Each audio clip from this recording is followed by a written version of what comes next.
na reke njuke kiria thini ngirora kiugo ona ciana cia kiria cia Israeli zikiuma kuria Misiri ri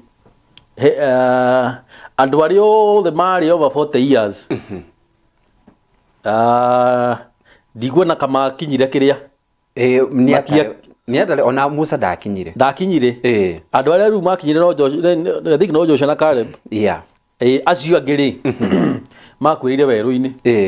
na mbeu njethi niyo yakinyire the promised land na ngwiciria tukoretwo twi thini wa kaundu kau ati tondu aria mekuo ni andu a ngoro nyumu ni andu matari na kurora uhoro wa mbeu njethi na riu ngwiciria ni kimera kiho riu kia mbeu njethi gia kumukinyithia the promised land. And I think the promised land in our nation undu ria twendaga kuona ugikika thiini wa bũrũri na mogaruruku maria turabatara ngwiciria riu me thiini wa mbeu njethi ni ithuĩ twikuo na no nginya turehe ugaruruku ucio na no nginya na tutirekiuga ati aria mekuo akuru ati meki ati makihuruke ni turamenda mone makona ugaruruku ukihappen maige ni ma ni kuri Ngai tondu